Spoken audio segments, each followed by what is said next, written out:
नमस्कार दोस्तों।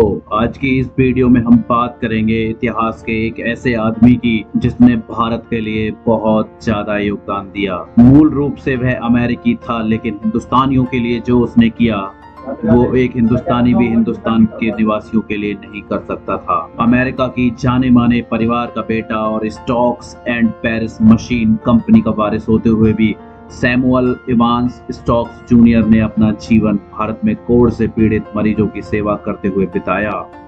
उन्होंने न केवल अपनी जिंदगी भारत में बिताई, बल्कि अंग्रेजों के विरुद्ध भारत के स्वतंत्रता संग्राम में भी उन्होंने भाग लिया।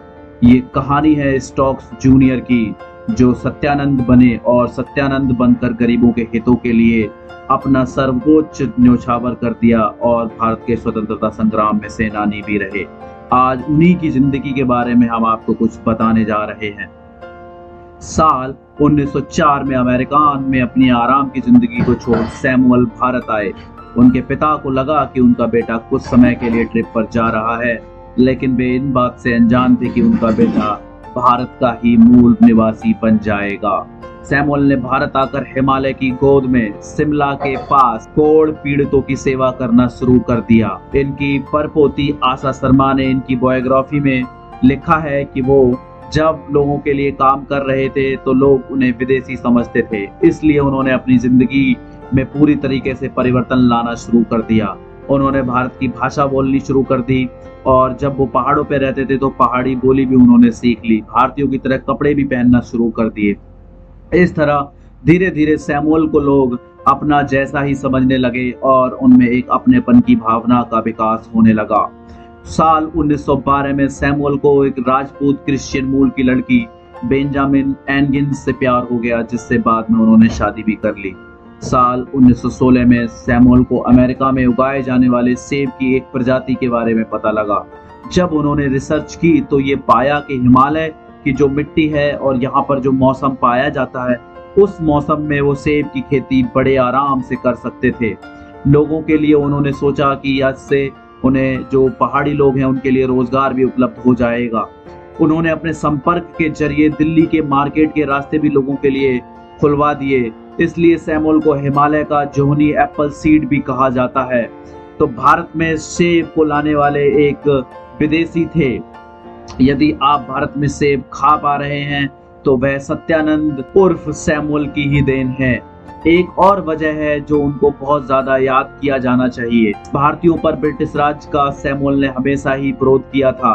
वे सबसे ज्यादा इस बात के खिलाफ थे कि भारतीयों को जबरदस्ती ब्रिटिश फौज में जमा कर लिया जाता था। उन्होंने ब्रिटिश अधिकारियों को ये कई बार लिखा कि भारतीय लोगों को जबरदस्ती आप सिपाही ना बनाएं और ना ही उनको ब्रिटिश अधिकारियों के सामान ढोने के लिए मजबूर करें। सबसे जरूरी बात जो उन्होंने लिखी उन पत्रों में वो ये थी कि उन्होंने भारतीयों के लिए उन्हें की बजाय हम की कल्पना की थी। इससे ये पता लगता है कि उनका रवैया ये था कि वो खुद को अपने आप को भारतीय मानते थे। इस तरह से उन्होंने भारतीय सिपाहियों के लिए भी एक आजादी का काम किया था। जब अप्रैल 1919 में जलियांवाला हत्याकांड की हत्या हुई थी, उस वक्त लोगों पे अंधाधुंध गोलियां चलाई गई थी।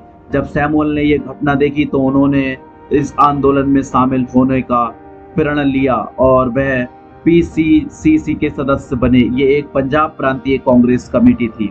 साल 1920 में वह न केवल एकमात्र अमेरिकी बल्कि अखिल भारतीय कांग्रेस कमेटी के नागपुर सत्र में भाग लेने वाले एकमात्र गैर भारतीय थे। वह कोटगढ़ शिमला हिल्स के प्रतिनिधि थे। साल 1921 में उन्हें गिरफ्तार कर लिया गया था और वो 6 महीने जेल में भी रहे। अपने 7 बच्चों में से एक की बहुत कम उम्र होने के बावजूद भी सैमुअल ने अपना धर्म परिवर्तन कर लिया और उन्होंने अपना हिंदू धर्म अपना लिया।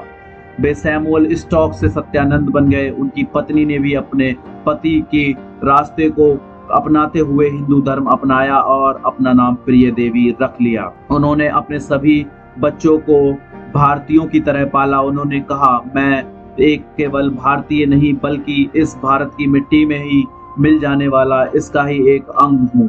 और सत्यानंद ने 14 मई 1946 को अपनी आखिरी सांस ली। उन्हें शिमला के कोटगढ़ में दफनाया गया। भारत में सत्यानंद का इतिहास बहुत ही निराला है, लेकिन फिर भी बहुत से भारतीय उनसे अनजान हैं।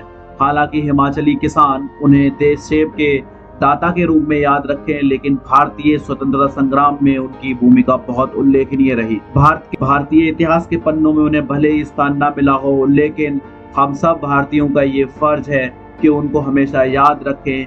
एक विदेशी होते हुए भी उन्होंने देश के लिए इतना सब कुछ किया। उनकी पीढ़ियां आज भी भारत में हिमाचल प्रदेश के में रहती हैं।